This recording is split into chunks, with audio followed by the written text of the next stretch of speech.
ઇન્ડિયામાં કોઈને નહીં ખબર હોય કે સુરત દાદા આથમણા ઉગ્યા હતા. તમને વિશ્વાસ નથી આવતો, પણ તમને ખબર નહીં હોય. તમે બધા હુતા હતા ને ત્યારે આથમણા ઉગીને ઉગમણા વહી ગયા. બોલો, અને ખોટું લાગતું હોય ને તો જોઈ લો. કોઈ પણ કરે કે રાજુ કરપડાને તો આમ કરશું, ભાજપમાં લઈ લેશું, લોકડું ઢીકડું કરી લેશું, એને કહીએ છીએ સુરત દાદા ઉગમણા ઉગવાની બદલે જેથી આથમણા ઉગે ને તેથી સમજો કે રાજુ કરપડા ભાજપનો ખેસ પહેરે.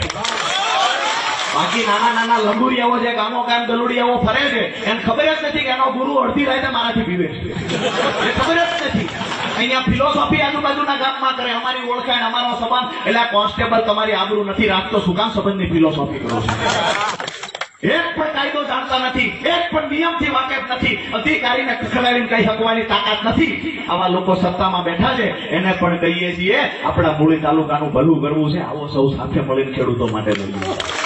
આવા નેતા પડ્યા છે. બોલો, આમાં હું રોડ રસ્તા જનતાનો પ્રશ્નનો ઉકેલ આવે? એટલે આવા નેતાને ઘર ભેગીના કરી દેવાય. આ ગમે એમાં ઉભા રહે ને તો આને મત જ ન અપાય.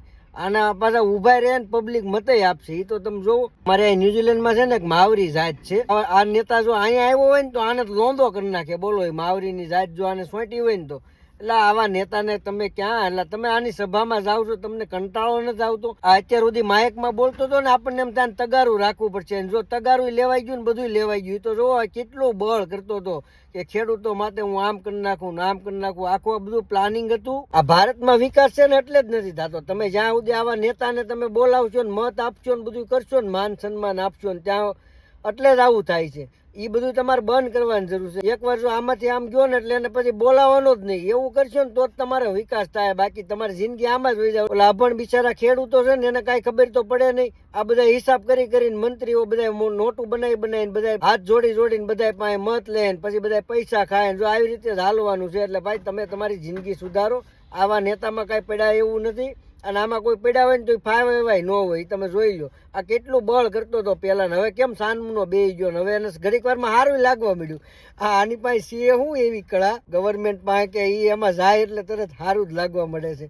અમારે આવા નેતાની અહીંયા જરૂર છે. અહીંયા છે એ કઈ નેતા જ એવો નથી. બોલો કે બે દી આમાં જાય ને બે દી આમાં જાય ને. એ આળા નેતા બધા ન્યા જ એવા છે. અહીંયા એ કઈ નેતા જ એવો નથી. એટલે આમ જો આ રોડ બને ને ભાઈ, તમને કહું તમને એમ થાય બધ ભર લેવી આપણે, એવા રોડ બને. આવા નેતા તમે ત્યાં છે ને એટલે જ રોડ નથી બનતા. કાંઈ સિસ્ટમ છે હારી? ગમે એ સિસ્ટમ તમે કરો લ્યો અવાજ, આગળ પોલીસ વાળા લઈ જાય છે. ગમે એ વસ્તુનો વિરોધ કરશો ને તમે હાસાઈશો ને તોય તમને પોલીસ વાળા પકડીને જેલમાં ઘાલ દે, ગમે એ ગુનો દાખલ કરી દે.